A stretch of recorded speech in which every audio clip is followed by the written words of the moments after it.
Mesdames, Mesdemoiselles, Messieurs, bonsoir à toutes et à tous. J'espère que vous vous portez bien. Bonne année 2025. J'espère que les fêtes se sont bien passées pour vous. J'espère que 2025 commence sur les chapeaux de roue. Dans tous les cas, je vous souhaite une bonne année, de la réussite, de la santé. Et nous allons parler aujourd'hui de ceux qui ont vécu une année 2024 sous le signe de la victoire, sous les meilleurs auspices finalement. On a eu de la réussite, de la santé, de la victoire. Je parle bien évidemment de Ducati en 2024, une saison époustouflante de la part de tous les pilotes qui nous ont montré de très belles choses, pas forcément régulièrement, mais de très belles choses. Une GP23 performante avec des pilotes performants, on revient sur ça juste après. Une GP24, la Desmosedici GP24. La Desmosedici GP24, que dire sur cette moto qui, selon moi, est l'une des motos les plus performantes de l'histoire de ce sport. C'est-à-dire, vous prenez les championnats du monde moto en général, le 500, le 800, le 2 temps, le 4 temps, MotoGP, les 1000, tout ce que vous voulez, vous regroupez toutes ces motos. Selon moi, cette GP24 est l'une des meilleures créations de l'histoire de la MotoGP. C'était exceptionnel, une moto parfaite avec des pilotes quasiment parfaits dessus, un combo explosif, ça nous a donné des chiffres totalement hallucinants cette saison. Et pour commencer cette vidéo, nous allons revoir avec quelques chiffres, quelques statistiques très simples, seulement pour vous exposer la domination de Ducati cette saison grâce à un travail des ingénieurs, de l'usine, des mécaniciens, de toute la direction technique et mécanique, parfait, aux petits oignons, millimétrés, et ce tout au long de la saison. Pas d'erreur, pas de casse-moteur, de la fiabilité, de la performance, de l'adaptation, de la polyvalence. Nous avons tout eu du côté des équipes techniques de chez Ducati, et tout ça a permis aux pilotes de performer et d'écraser absolument tout le monde en 2024. Donc c'est parti. Je le rappelle, en 2024, nous avons ce système de course sprint, donc c'est-à-dire on a une course samedi et une course dimanche, 2 courses par week-end, 40 courses dans la saison. Ça fait beaucoup, et vous vous dites combien Ducati a pu remporter de courses? 36. C'est le nombre de courses remportées par Ducati cette saison, sprint plus course principale, 36 victoires sur 40, et seul Aprilia a réussi à gagner, que ce soit Aleix Espargaro en sprint et Maverick Viñales en sprint, mais aussi la victoire de Maverick Viñales en course principale à Austin. Mis à part ça, Ducati c'est 19 sur 20 en course principale le dimanche en termes de victoire, et c'est du coup 17 sur 20 en victoire en course sprint le samedi. Voilà, cette statistique déjà place un petit peu tout si vous voulez. Après, on a les 100% de podium de Ducati. Chaque podium de cette saison, on avait au minimum, au grand minimum, vous allez comprendre pourquoi après, une Ducati sur le podium, 100%. Ducati, c'est aussi champion du monde, pas seulement champion du monde pilote ou constructeur. Premièrement, champion du monde constructeur devant KTM ou Aprilia. Ensuite, on est champion du monde écurie pour l'écurie officielle, même si dans le championnat du monde écurie, c'est en top 3. On a la meilleure écurie indépendante, on est champion du monde pilote, on a le meilleur pilote indépendant. Enfin bref, sur les 5 championnats disponibles, championnat officiel plus les championnats indépendants / satellites, Ducati a absolument tout raflé avec Jorge Martin, champion du monde pilote, Ducati officiel, champion du monde écurie, et Ducati, champion du monde constructeur. Tous les championnats possibles ont été pris par Ducati. Voilà, encore une fois, la domination. Mais ce n'est pas tout, parce que la statistique qui, moi, m'impressionne le plus, c'est tout simplement le nombre de triplés cette saison chez Ducati. En podium, sur les courses principales, on parle de 14 triplés sur 20 courses, 14 fois où le podium était complet Ducati.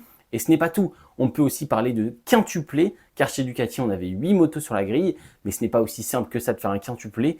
Et pourtant, Ducati, cette saison, c'est pas moins de 6 quintuplés cette saison, 6 fois où le top 5, ce n'était seulement que des Ducati. Donc voilà, j'espère que ces petits chiffres vous ont montré à quel point Ducati a dominé les débats en 2024 et n'a pas laissé la place à une quelconque victoire incongrue de Yamaha, de Honda ou de KTM. Pas la place pour les autres constructeurs. Voilà, de la régularité, une moto quasiment parfaite. Nous allons parler de tout ça à partir de maintenant. Dans ce petit bilan de fin de saison, j'aime bien faire un point sur l'aspect technique de la moto en 2024, donc revenir sur les upgrades au fur et à mesure de la saison et parler un petit peu de tout ça, faire un point bilan finalement, le but de cette vidéo, sur tout ce qui s'est passé sur la moto cette saison. Alors chez Ducati, c'est un système un peu particulier. On a deux motos différentes sur la plateau pour le même constructeur. La GP23, la moto de l'année dernière qu'on connaît très bien pour le team VR46 et le team Gresini, et la GP24 pour le team satellite Prima Pramac et pour le team officiel forcément. Alors premièrement, la GP23. Une moto qu'on connaît, on en a parlé l'année dernière énormément, la moto championne du monde en titre, la moto qui a tout gagné la saison passée. Cette saison, c'est compliqué. On le savait déjà l'année dernière, Bagnaia, Martin nous ont montré que la moto était difficile, qu'il était très facile de partir à l'erreur, malgré la très bonne performance générale de la moto, et on en parle en parlant des pilotes en même temps. Premièrement, Marco Bezzecchi, Alex Marquez. Les pilotes qui m'ont le plus déçu cette saison, avec un énorme manque de régularité dans les top résultats, parce qu'il y a eu de la régularité, mais dans des mauvais résultats. Oui, on va jouer le top 10 au championnat du monde pour Alex Marquez. Bezzecchi est le seul pilote Ducati à ne pas être dans le top 10 à la fin dans le classement pilote au championnat du monde. Il terminera donc 12e et dernier pilote Ducati. Une saison compliquée, marquée par quelques coups d'éclat, que ce soit Bezzecchi à Jerez ou Alex Marquez à Catalunya pour le dernier Grand Prix, en Malaisie ou au Sachsenring où il nous fait un super week-end. Mais dans tous les cas, ces deux pilotes-là m'ont extrêmement déçu, alors que j'attendais avec cette GP23 qui nous a montré qu'il était une moto performante, j'attendais quand même plus de régularité, plus de bons résultats et des coups d'éclat, mais pas seulement une ou deux fois, parce que là, les coups d'éclat, c'était limite. Si on allait chercher le top 6, c'était incroyable. Mais c'est ce qu'on attend régulièrement de la part de ces deux pilotes qui commencent malgré tout à avoir une certaine expérience en MotoGP, mais surtout sur les meilleures machines du plateau. Donc voilà, ça c'est ma grosse déception côté Bezzecchi, côté Alex Marquez, côté Ducati. Sinon le reste, c'est vrai que j'ai été plutôt satisfait. Fabio Di Giannantonio, c'est dommage. C'est dommage, une saison marquée par la blessure, notamment du Red Bull Ring, si je ne dis pas de bêtises. C'est là que sa blessure à l'épaule intervient. Et après, ça le met dans une sacrée panade tout le long de la saison, avec des douleurs, une incapacité de pousser à 100%, une peur de la chute qui pourrait venir disloquer encore et encore cette épaule et le reblesser plus gravement. Donc dans tous les cas, Fabio Di Giannantonio, c'était compliqué cette saison, malgré une très bonne régularité. Pas de podium, pas de victoire, et c'est dommage parce qu'on en attendait beaucoup. Mais il y a de la performance, il y a de l'espoir, et je pense que l'année prochaine, avec la GP25, il va pouvoir faire de très belle chose. Donc voilà, une saison entre parenthèses pour Di Giannantonio, on va dire saison de transition avec cette nouvelle écurie, cette blessure et tout ça. N'en parlons pas. Celui dont on va parler, bien sûr, bien évidemment, Marc Marquez, le retour du génie. Mais premièrement, on va parler de la moto et de Marc Marquez. La GP23, on l'a dit, c'est une moto performante, voire très performante, quand les conditions sont idéales pour la moto. On l'a vu avec Marc Marquez, capable de rivaliser avec la GP24, meilleure machine de l'histoire, mais Marc Marquez utilise aussi son talent, pour certains meilleur pilote de l'histoire, meilleur pilote de tous les temps, il n'y a pas de problème là-dessus, mais dans tous les cas, on voit que Marc Marquez a quand même eu de grosses difficultés sur certaines phases de pilotage, sur certaines phases du week-end, quand on parle qualification, sur un tour lancé, quand on parle dans certains, on va dire, je ne sais pas comment expliquer ça, mais dans certains aspects spécifiques de la course, Marquez, malgré tout son talent, malgré tout son potentiel, n'a pas été capable de suivre Francesco Bagnaia, de suivre Martin, de suivre Bastianini à certains moments, de par aussi le manque de performance de la GP23, parce que, on l'a vu, c'est une moto compliquée. Donc l'année dernière, j'ai vu énormément de personnes critiquer Martin, Bagnaia sur le nombre de chutes à répétition, mais cette saison, Marc Marquez a énormément chuté. Admettons qu'on enlève ce temps d'adaptation sur les 6 premiers mois, pourquoi pas, mais même en fin de saison, on a vu un Marquez galérer sur certaines phases de pilotage, galérer sur certains aspects du week-end très spécifiques et galérer aussi à rester sur ses roues dès qu'il fallait pousser la moto juste au-delà de la limite, parce que c'est une limite très compliquée. La performance est très loin, on peut vraiment pousser la moto, mais dès qu'on arrive à la limite, c'est très compliqué de doser parce que un rien peut vous faire tomber sur cette GP23. Et même Marc Marquez, 8 fois champion du monde, s'est fait avoir bien plus d'une fois cette saison sur cette Ducati GP23. Donc j'ai envie de vous dire, ça met vraiment en valeur la difficulté de cette moto, et ce, depuis l'année dernière, ce qui prouve que Martin, Bagnaia sont des pilotes pas moins compétents ou pas sous-cotés, surcotés ou quoi que ce soit. Enfin bref, voilà, c'est juste ça que je voulais dire. Même Marc Marquez, qui pour certains est le meilleur pilote de l'histoire, se fait piéger là-dessus.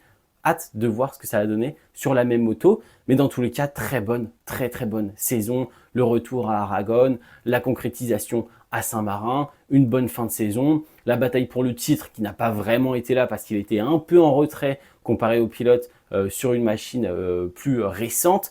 Donc voilà, un Marc Marquez qui a fait ses preuves, un Marc Marquez qui est revenu au top niveau. Selon moi, on est très loin du Marquez Prime, on n'est pas du tout là, mais c'est vrai qu'on revient sur quelque chose qu'on connaît, sur un Marquez qu'on reconnaît, sur un Marquez qui roule vite, qui performe, et quelles que soient les conditions, on l'a vu cette saison, il est là pour pouvoir jouer la victoire. Donc hâte de voir ça l'année prochaine. Un grand bravo, une très belle saison. Moi j'ai été marqué par Marc Marquez cette saison, de très beaux résultats. Je pense au Sachsenring, je pense à des courses comme ça à Aragon où c'est une domination totale. Donc voilà, il y a des week-ends qui m'ont vraiment marqué du côté de Marc Marquez. Et franchement, c'est mérité cette troisième place au championnat du monde. J'aurais préféré que ce soit Bastianini personnellement, mais elle est méritée. C'était réussi de bout en bout. Un début de saison, là, voilà, de l'adaptation. J'étais peut-être un petit peu déçu au départ parce que je me suis dit, il va peut-être y arriver un peu plus vite. Pas forcément. Ça a vraiment été une année d'adaptation, de transition vers une nouvelle écurie, vers un nouveau constructeur. Et franchement, un grand bravo à Marc Marquez. Si nous continuons du côté des GP24, Franco Morbidelli pour commencer. Il y a eu de la critique sur Franco Morbidelli, je peux la comprendre, mais il faut aussi remettre en contexte. On a un Franco Morbidelli qui arrive dans l'écurie chez Ducati après avoir pas du tout performé chez Yamaha, après des années creuses, après des années compliquées. Il arrive sur la meilleure moto du plateau, voire la meilleure moto du siècle. Donc dans tous les cas, Franco Morbidelli, il a de la pression, même si on n'attend peut-être rien de lui, il y a de la pression parce qu'il a de la meilleure moto. Avant même le début de saison, à Portimao, grosse chute, traumatisme crânien, blessure. Dans tous les cas, Franco Morbidelli ne peut pas faire les tests de pré-saison. C'est terminé pour lui. La première fois qu'il roulera sa moto, ce sera un week-end de Grand Prix au Qatar et il découvrira la moto, le team, tout ça en plein milieu d'un week-end de course, ce qui est juste très compliqué. Et il a fallu du temps. Il a fallu beaucoup de temps à Franco Morbidelli, peut-être un peu trop de temps pour voir des premiers résultats, bons résultats entre guillemets, parce que c'est vrai qu'au début de saison, c'est catastrophique au vu de la moto et au vu de son niveau. On parle d'un vice-champion du monde MotoGP tout de même, champion du monde Moto2 aussi. Et c'est vrai que le début de saison est plus que mauvais, mais il faut remettre en contexte qu'il reprend la saison avec des séquelles de ses blessures, de cette chute à Portimao. Et c'est pas facile parce qu'il faut retrouver la confiance, il faut retrouver le physique, il faut dépasser cette peur de refaire cette chute, il faut s'adapter à l'équipe, à la moto. Donc il y a eu un gros travail de fond plus que sur la piste de la part de Franco Morbidelli. Et finalement, la fin de saison, il nous montre de belles choses avec un manque de régularité dans la concrétisation des bons résultats. On voit beaucoup de chutes, je pense à Saint-Marin, on voit du top 5, on voit du top 6, mais c'est vrai que Franco Morbidelli n'a pas réussi à passer ce petit step pour aller chercher les top résultats en fin de saison, même s'il y avait de belles choses. Donc l'année prochaine, j'attends quand même de bons résultats de la part de Morbidelli, qui connaîtra déjà la GP24, qui connaît le team VR46. Là, il sera à la maison, il aura une moto qui l'aura bien roulé. J'espère qu'il pourra faire les tests. Et je pense qu'on aura un Morbidelli plus régulier dans les top résultats. Et voilà, donc je ne suis pas forcément déçu de sa saison. Je suis content qu'il se soit remis de ses blessures. Je suis content qu'il ait réussi à remonter sur la moto, à être performant de nouveau en fin de saison. Mais c'est vrai que si on analyse réellement et qu'on ne prend pas en compte l'aspect extérieur, la saison de Franco Morbidelli est plutôt mauvaise, même s'il termine dans le top 10 du championnat du monde. Parlons maintenant du trio de tête. Alors le trio de tête, c'est avec Marc Marquez, mais là on va parler des 3 GP24 qui nous auront fait vibrer cette saison avec le pilote espagnol bien sûr. Martin, Bastianini, Bagnaia, un trio avec Marc Marquez. Quand je vais dire trio, un quatuor si vous voulez, j'engloberai toujours Marc Marquez, mais ces 4 pilotes m'ont fait vraiment vibrer cette saison. Certes, c'était que des pilotes Ducati à chaque fois, que ce soit les triplés, mais on les a tout le temps retrouvés sur les podiums. Commençons par Enea Bastianini, 4e au championnat du monde, de la victoire, que ce soit à Silverstone en sprint ou en course principale. On a eu d'autres victoires pour Enea Bastianini. Franchement, un grand bravo, une belle saison. Il l'a dit lui aussi, il a manqué. Il a manqué de quelque chose, il a manqué d'une régularité, il a manqué de performance, il a manqué de top résultats, notamment en ce début de saison où il a mis un peu de temps à se lancer malheureusement. On a eu des podiums directement pour Bastianini, mais c'est vrai qu'il n'y a pas eu cette régularité comme pour Martin ou Bagnaia dès le début de la saison, c'est-à-dire en course sprint, c'était très compliqué jusqu'à la mi-saison, après c'était un petit peu mieux, mais c'est vrai qu'en course principale, c'est pareil. On a eu de bons résultats en début de saison, mais il était un petit peu loin du top 3. En mi-saison, il se rattrape et en fin de saison, c'est un peu du qui tout double en essayant de pousser pour aller chercher les leaders et en essayant de résister à Marc Marquez qui joue la 3e place face à Bastianini. Et au final, malheureusement, ça se termine sur une 4e place. Mérité, pas mérité, je ne sais pas. Dans tous les cas, les deux pilotes pouvaient se battre pour la 3e place. Que ce soit l'un ou l'autre qui l'a gagné, c'était mérité pour les deux. Grande saison d'Enea Bastianini. Je pense que là, il s'est vraiment découvert, redécouvert après une saison 2023 catastrophique. La moto qui ne lui convenait absolument pas malgré sa victoire à Sepang. Une saison marquée par les blessures, pas de résultats, pas capable de piloter. Voilà, un Bastianini au fond du gouffre en 2023. En 2024, il revient sur la meilleure moto. Il prouve qu'il était le pilote numéro 2 idéal pour Ducati, selon moi en tout cas. J'aurais jamais échangé Bastianini contre Marquez pour la stabilité de l'équipe et même pour les résultats. Au vu de cette saison, on a vu que Ducati n'avait pas besoin de plus. Ils avaient les deux pilotes, team 100% italien. Ça, on en parlera peut-être dans une autre vidéo. Ce n'est que mon avis, mais dans tous les cas, un grand bravo à Enea Bastianini qui nous a prouvé, après une saison très compliquée, qu'il était réellement un top pilote capable de doubler des Marc Marquez, capable de rivaliser avec des Bagnaia champions du monde en titre ou des Jorge Martin à leur prime. Donc voilà, un grand bravo. Et on n'oubliera pas ce freinage au 19 Degree Corner sur Marc Marquez à Motegi. Merci Bastianini parce que c'est peut-être le pilote qui m'a fait le plus vibrer à certains moments de la saison de par son style de pilotage, de par sa course, de par sa gestion du championnat, de sa gestion de course. Enfin bref, il a été exceptionnel, éblouissant, j'ai même envie de vous dire, plus qu'exceptionnel parce que il a manqué cette régularité pour être exceptionnel, mais éblouissant, c'est le bon mot je pense. Terminons ce bilan 2024 de chez Ducati par Bagnaia ainsi que Jorge Martin. Bravo déjà aux deux pilotes qui ont pulvérisé absolument tout le monde et ce, même Marc Marquez, même Bastianini. Ils n'étaient pas réellement dans le coup, surtout en fin de championnat. La régularité, la performance, la vitesse et selon moi, c'est pas que la GP24. C'est pas que la GP24, c'est deux pilotes qui sont à leur top niveau. C'est un Marc Marquez qui n'est plus le Marc Marquez prime comme on a pu le connaître, il est un petit peu en dessous et donc il ne peut pas faire cet effort pour sublimer encore plus sa GP23. Donc oui, l'écart de moto va jouer en défaveur de Marc Marquez, mais il n'est pas capable lui non plus de chercher ce surplus qu'il était capable de faire avec une Honda moins performante par exemple à l'époque quand il était à son prime absolu. Donc voilà, on a un Marc Marquez un tout petit peu en dessous et donc ça profite à un Bastianini aussi, mais à un Martin, à un Bagnaia de réussir cette saison phénoménale avec des podiums, des victoires dans tous les sens. On ne peut plus les compter. Dans tous les cas, franchement, un très grand bravo à ces deux pilotes. Oui, Francesco Bagnaia a trop chuté. J'ai fait une vidéo sur ce qui a coûté le titre de 2024 à Francesco Bagnaia. N'hésitez pas à aller la regarder. Martin a été imperturbable dans cette fin de saison. Une gestion de championnat pour sa première fois absolument parfaite. Il y a eu l'année dernière, mais l'année dernière, c'était pas vraiment de la gestion de championnat. C'était plus du qui tout double sur chaque course à la fin de la saison, en essayant de rattraper Francesco Bagnaia et de combler le retard. Donc dans tous les cas, ça, c'était une nouvelle facette de championnat à découvrir pour Martin, qu'il a très très bien géré. Et Francesco Bagnaia nous a permis d'avoir ce spectacle. Donc voilà, dites-moi ce que vous avez pensé de cette bataille. J'ai pas grand chose à dire. On pourrait revenir en chiffres sur les courses de Francesco Bagnaia et de Martin. N'hésitez pas à aller voir le dernier BRK. N'hésitez pas à aller voir pas mal de vidéos sur la chaîne où je parle des statistiques de Martin, de Bagnaia à chaque fois. Mais là, c'est vrai que dans ce bilan, mis à part dire bravo à cette régularité, cette performance bien au-dessus des autres pilotes et ce sur tous les circuits. Alors oui, on peut parler d'Aragon où ils se font matraquer par Marc Marquez. Mais dans tous les cas, on voit un Martin qui est juste derrière. Dans certains moments, Bagnaia à Assen avec Martin, ils sont loin devant, ils sont juste intouchables sur tout le week-end.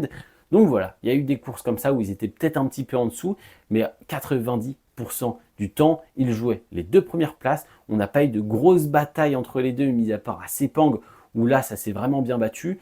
Mais dans tous les cas, un grand bravo à ces deux pilotes. Je ne sais pas quoi vous dire de plus. Ils m'ont vraiment marqué. J'en ai parlé toute la saison en bien. C'est eux qui ont vraiment illuminé cette saison 2024. Malgré le fait qu'il y ait une domination Ducati, on a eu de la bataille avec des rebondissements au Sachsenring, à Sepang.